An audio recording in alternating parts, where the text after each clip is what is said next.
Assalamualaikum warahmatullahi wabarakatuh. Salam sejahtera bagi kita semua. Salam Om Swastiastu, Namo Buddhaya, salam kebajikan.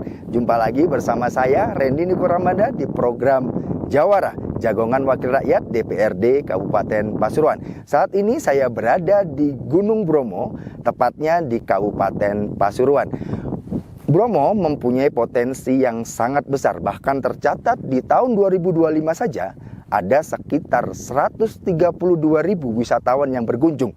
Untuk tahu bagaimana visi misi DPRD Kabupaten Pasuruan dan aspirasi dari tokoh masyarakat Tengger, langsung saja kita temui mereka.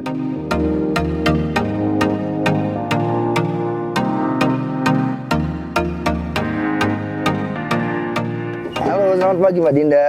Pagi. Apa kabar? Alhamdulillah baik. Baik, ini langsung dari kota Pasuruan ya? Dari Pasuruan. Oh, baik. Tadi pasti ngelewatin sejumlah fasilitas yang untuk kesini ya Mbak ya? Iya, seru banget. Yang Mbak Dinda lihat seperti apa Mbak? Pertama sih tadi terpukau sama view-nya ya. Sambil jalan ya boleh? View-nya bagus banget. Oh gitu ya? Terus disapa, orang-orang tuh pada nyapa semua. Padahal nggak kenal ya. Bukan karena dewa. Tapi karena emang orang Tengger tuh pada ramah. Kayak sama tamu tuh mereka welcome banget. Oh gitu. Sempat ngobrol dengan warga sekitar nggak Mbak? Enggak sih, cuma nyapa-nyapa aja. Gitu. Tapi kalau lihat aksesnya tadi udah bagus ya.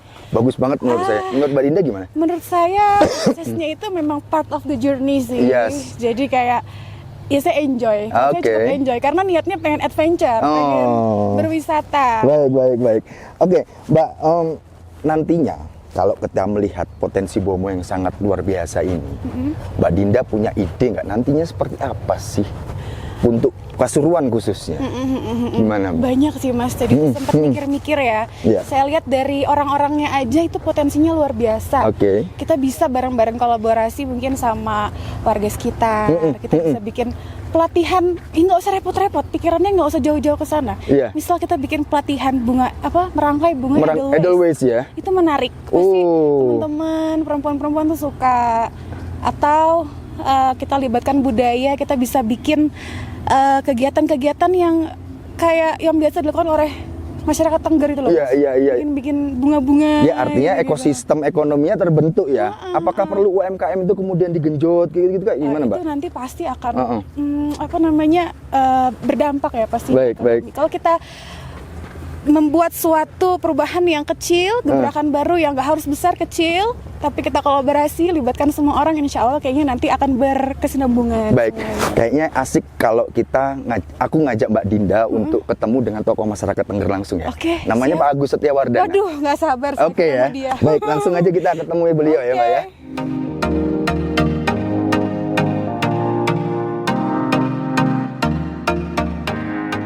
Baik Bu Benar, saya akan langsung mengajak Anda untuk berbincang dengan tokoh masyarakat Tengger sekaligus Ketua Komisi 2 DPRD Kabupaten Pasuruan, Bapak Setiawardana, dan sudah bersama saya ada Wakil Ketua DPRD Pasuruan, Mbak Adinda Danisa.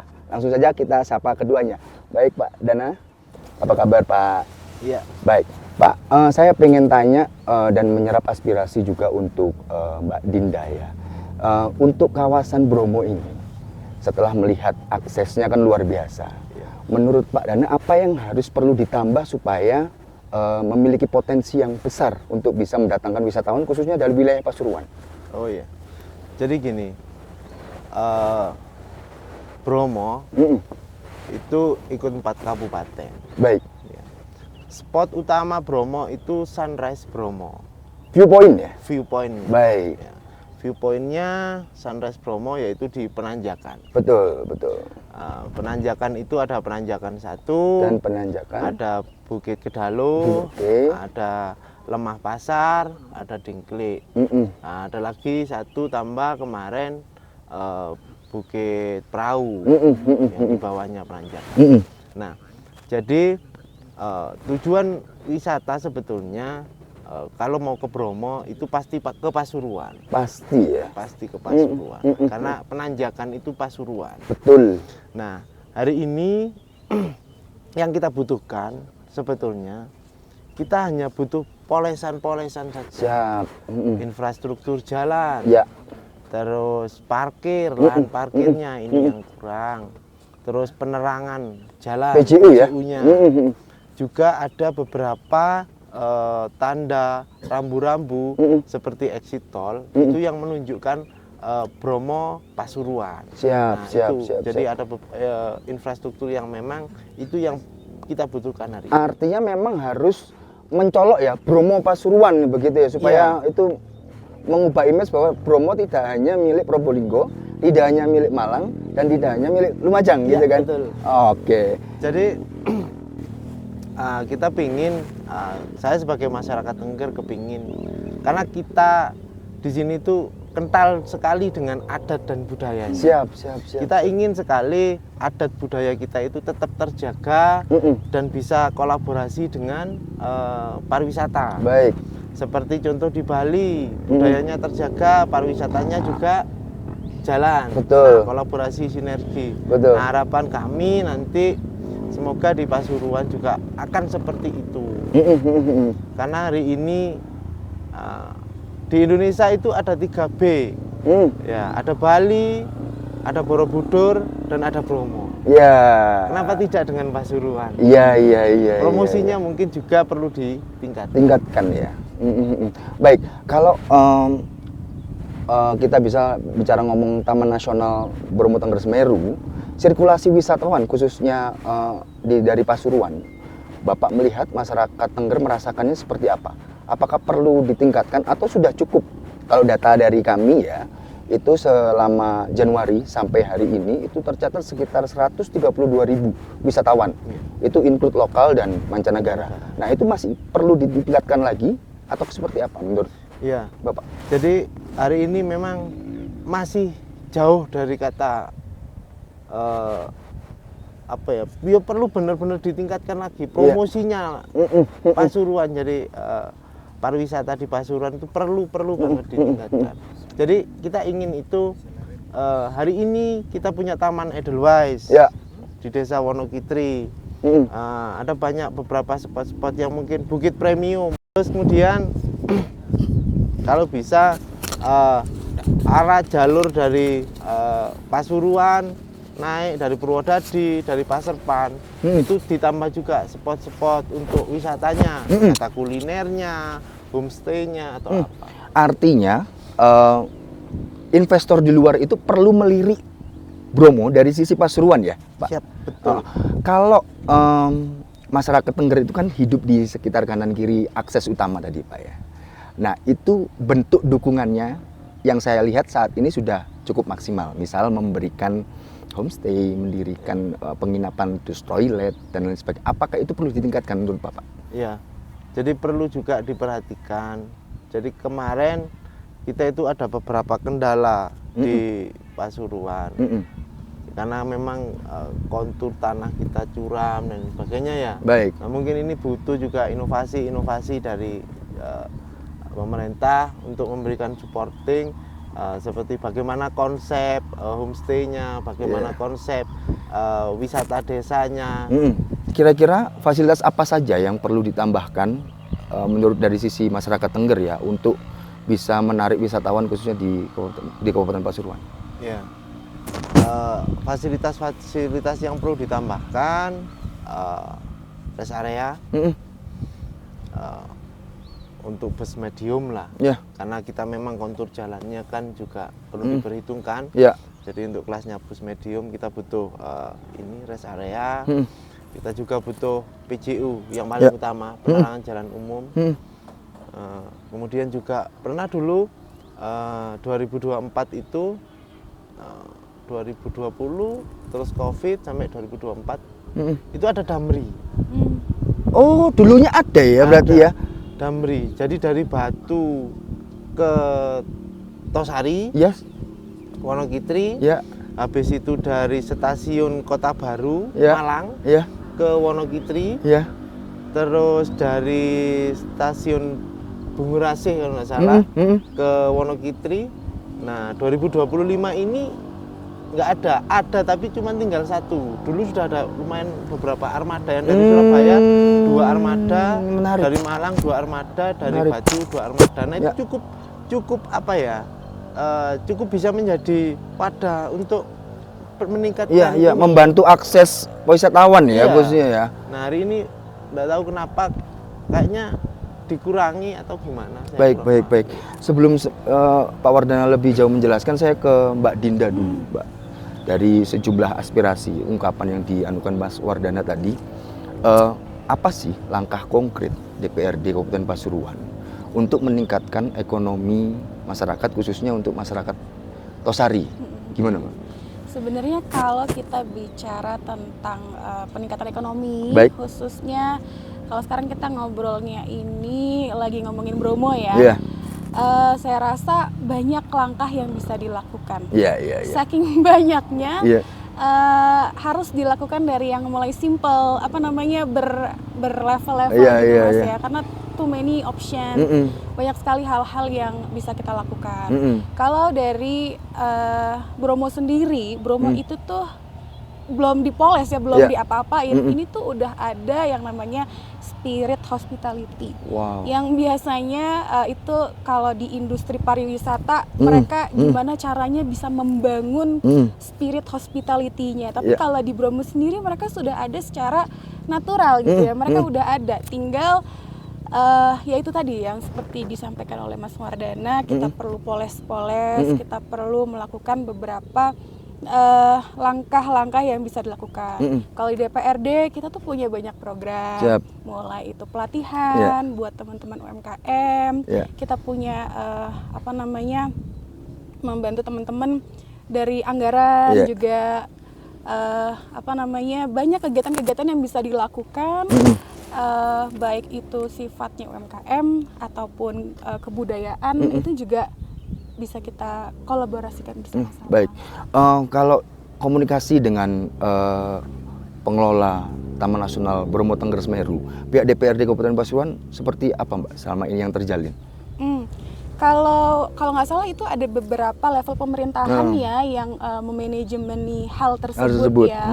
Kalau dari DPRD mungkin kita hanya bisa mendorong teman-teman Pemkab untuk bagaimana kita buat ruang untuk diskusi. Berbicara secara lebih lanjut tentang pembangunan Bromo. Kalau dari sisi, saya kupas sedikit ya Mbak, beberapa fasilitas khususnya yang diungkapkan Mas Wardana di soal akses. Apa sih yang DPRD lihat perlu ditingkatkan untuk akses menuju Pasuruan ke Bromo supaya wisatawan ini nggak ke arah Probolinggo terus? Seperti apa? Orang memang saya dengar banyak yang katanya lebih suka lewat Probolinggo di Pasuruan. Ya mungkin perlu saya rasa perlu kita nggak hanya bangun, kita harus interview, kita harus tanya bagaimana memang yang diharapkan oleh warga sekitar. Karena kalau saya lihat dari signage, penunjuk jalan, betul, yang di exit tol harus diperbanyak. Di jalanan-jalanan ini juga perlu ditambah lampu penerangan segala macam. Memang banyak itu harus di kalau di bisnis itu harus di scale up gitu kita harus tambah upgrading terus lah betul ya. Baik, kalau dalam hal tata kelola wisata menurut Mbak Dinda, apa yang harus dilakukan pemerintah daerah sih sebenarnya menurut Mbak Dinda? Tata kelola wisata. Tadi kita dengar ya dari Mas Wardana kalau Bromo itu saat ini lebih terkenalnya punya Probolinggo, Malang dan lain sebagainya.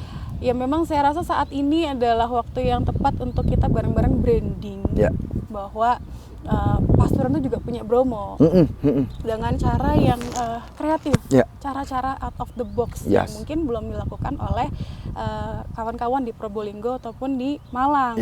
Mungkin di sini banyak sekali ya ide-ide yang bisa kita lakukan secara bersama-sama. Tadi saya juga sempat bahas pendekatannya itu nggak melulu harus sama kayak di daerah-daerah lain. Kita pakai cara-cara yang belum ada di Probolinggo ataupun di Malang ataupun di Lumajang. Kita bisa adapt dari daerah lain, dari Jawa Barat yang mungkin mereka itu punya semacam itinerary yang bisa di custom sesuai pengunjung yang datang. Jadi misalnya yang datang itu adalah mahasiswa, murid atau apa, kita bikinlah itinerary-nya sesuai apa yang mereka butuhkan. Kalau yang datang itu dari komunitas perempuan, ibu-ibu, kita bikin lagi itinerary yang sesuai sama mereka. Saya rasa hal-hal itu belum ada kayaknya di daerah lain. Jadi itu bisa menjadi pembeda Pasuruan dan daerah-daerah lainnya. Artinya Mbak Dinda merasa tumbuhnya ekonomi kreatif lokal itu perlu dibarengi dengan peningkatan SDM. Nah, itu kira-kira untuk bisa upgrading SDM tersebut, perlukah pemerintah daerah kemudian memberikan pelatihan-pelatihan untuk mereka atau kayak gimana? Kalau pelatihan itu kayaknya hukumnya apa ya, wajib ya, kayaknya kan setiap manusia itu harus terus mencari ilmu, harus mengupgrade knowledge yang ada. Kayaknya pelatihan-pelatihan ya tentu saja semua orang pasti tertarik dan berminat untuk melaksanakan pelatihan-pelatihan sesuai dengan apa yang passion mereka, apa yang mereka miliki, apa yang mereka lakukan, mungkin pekerjaannya atau kebiasaan-kebiasaan atau aktivitasnya mereka gitu.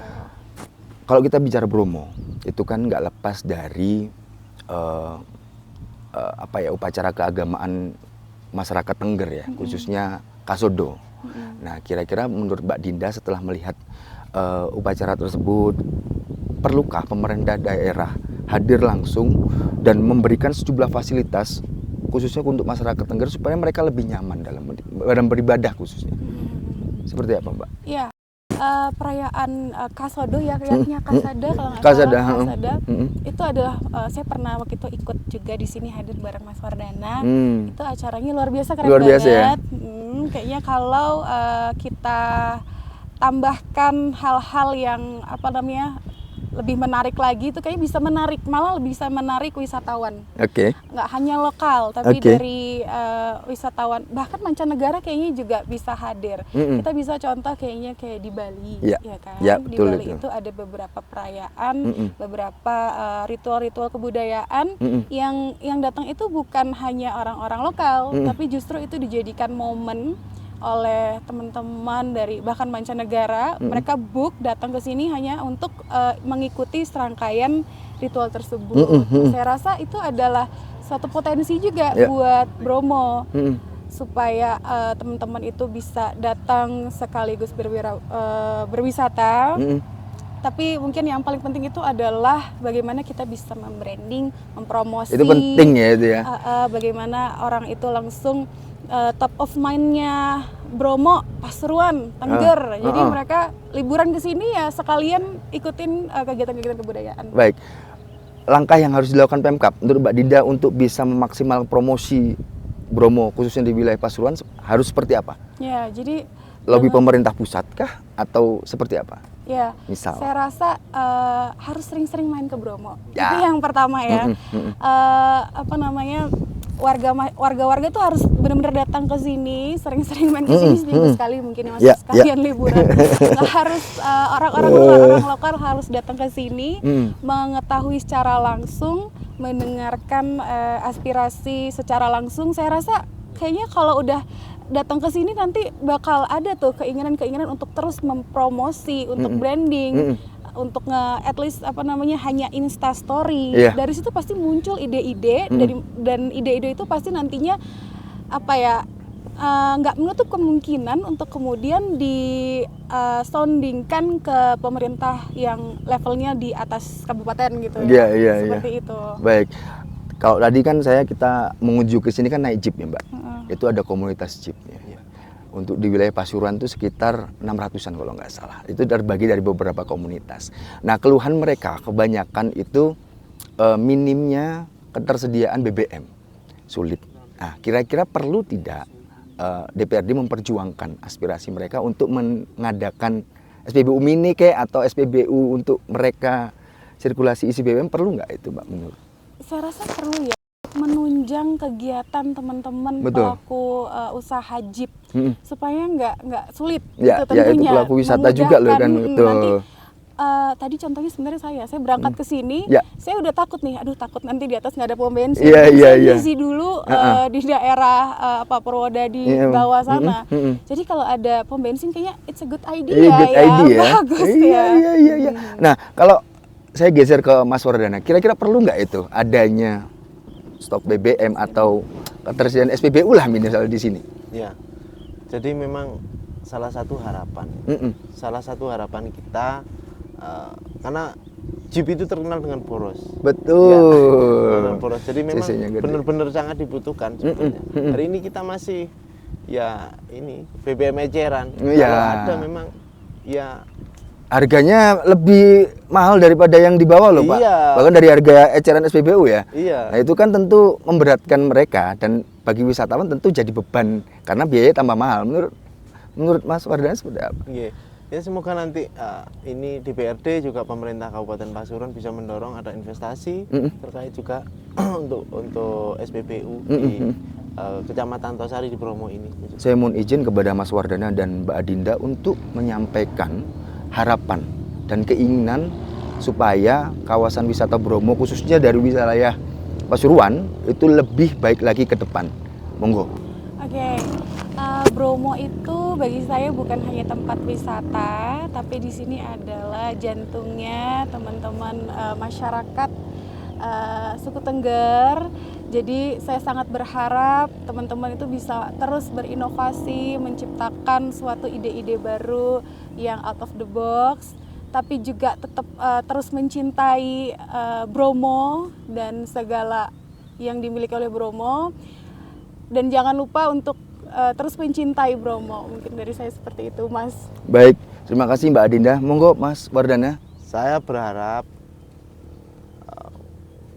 pariwisata, pertanian, kebudayaan yang ada di Tengger ini tetap lestari, tetap terjaga.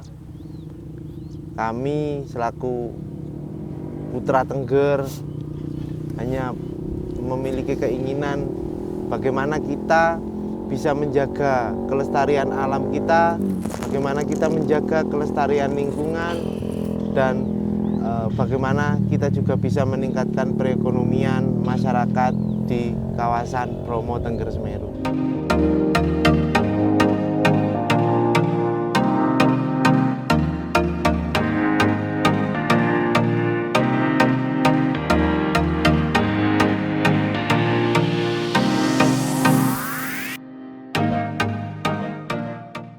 Baik, Mas Wardana dan Mbak Dinda, mungkin ini pertanyaan terakhir ya. Saya tujukan ke Mas Wardana.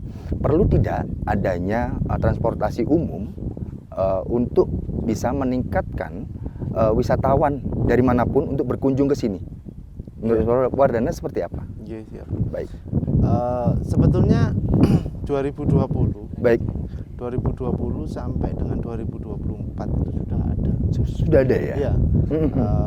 Yang disediakan dari BU Damri, itu dari Batu. Oke. Dari alun-alun Batu, dari stasiun kota Malang. Baik. Stasiun Kota Baru Kota Malang. Terus dari Surabaya. Yang tujuannya ke rest area Tosari dan rest area Wonogiri. Waktu itu sudah ada pagi sama sore. Iya.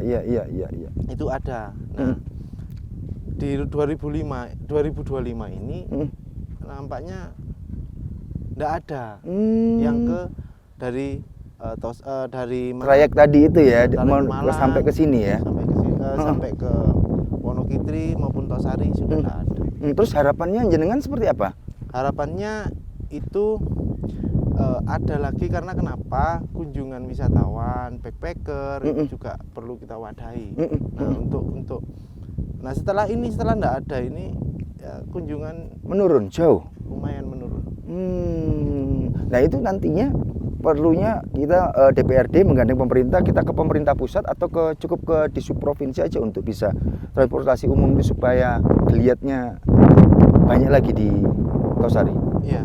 Jadi mungkin nanti kita bisa komunikasi ke provinsi maupun langsung ke kementerian. Jadi semua ini kita coba untuk komunikasikan. Baik. Untuk Mbak Dinda, Pasuruan kan punya titik viewpoint, bahkan dibilang tertinggi dan terindah. Mbak Dinda punya agenda nggak untuk bisa meningkatkan kunjungan wisata di Bromo ini?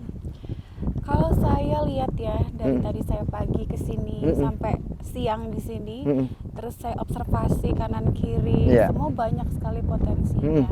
Salah satunya Sunrise Point. Sebenarnya bisa kita ganti sedikit menjadi Sunset Point. Jadi menarik ya. aktivitas itu nggak hanya rame di pagi-pagi. Kalau misalkan fokusnya hanya sunrise, berarti kan kurang lebih hanya berapa jam tuh Mas ya orang-orang ramenya, apa namanya, peak hour-nya berarti hanya dari jam 3, 4, 5, 6, 7, 8, 9. Mungkin 7 jam aja kali orang-orang rame beraktivitas, naik kuda, naik hardtop, aktivitas makan-makan mungkin. Paling mentok jam 10 karena habis gitu udah panas, habis gitu udah nggak ada lagi apa-apa. Tapi kalau ada yang namanya Sunset Point, mungkin orang-orang bisa, itu kan lokasinya di Pasuruan ya, betul. di daerah lain nggak ada. Itu potensi kita itu. Itu kalau kita bisa kasih live music atau kafe-kafean, kopi-kopi, itu kayaknya seru. Itu pasti menjadi salah satu daya tarik wisata yang tidak dimiliki oleh daerah-daerah lain. Ya mungkin bisa kita kembangkan ya step by step ya Mas ya. Harus kita mulai daripada nggak sama sekali. Betul. Seperti itu. Saran untuk pemerintah daerah khususnya dan dari DPRD tentu anggaran juga harus disediakan. Menurut Mbak Dinda akan seperti apa ini nanti? Ya, tadi nomor 1 adalah be present. Be present, harus hadir, hadir di sini, harus meluangkan banyak waktu di sini, memperhatikan, observasi, lihat-lihat potensinya apa aja. Jangan lupa data. Kalau tadi mau ada Damri, catat pengunjungnya seperti apa. Kalau misalkan datanya itu bisa dikembangkan, kalau ternyata biar data yang berbicara gitu loh. Kalau cuma ngomong-ngomong kadang kan kurang kuat ya. Tapi kalau ada datanya kita bisa bawa ke kementerian, itu lebih pede kita kayaknya. Itu mungkin salah satu langkah awalnya. Dari situ mungkin nanti kalau udah jelas, saya yakin pasti anggarannya akan jelas juga kemana arah-arahnya. Mantap sekali. Baik, terima kasih Mbak Dinda dan Mas Wardana. Terima kasih. Iya, saya mau nambah satu lagi. Gimana Mas? Nah, ada juga di Kabupaten Pasuruan potensi wisata yang baru, yaitu Bukit Premium. Bukit Premium ya? Bukit Premium yang patut kita nanti kita jadi atensi. Karena kenapa? Infrastruktur dan promosinya yang perlu kita tingkatkan. Artinya pemerintah daerah perlu hadir di situ untuk kemudian bisa memaksimalkan wisatawan datang ke situ ya Mas ya? Betul. Baik. Terima kasih Mbak Dinda dan Mas Wardana.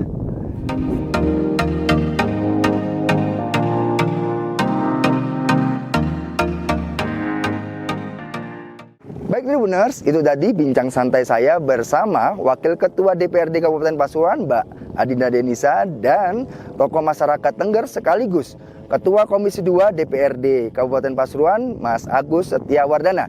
Semoga bisa diambil hikmah dan manfaatnya. Saya Rendy Kuramanda, pamit. Assalamualaikum warahmatullahi wabarakatuh.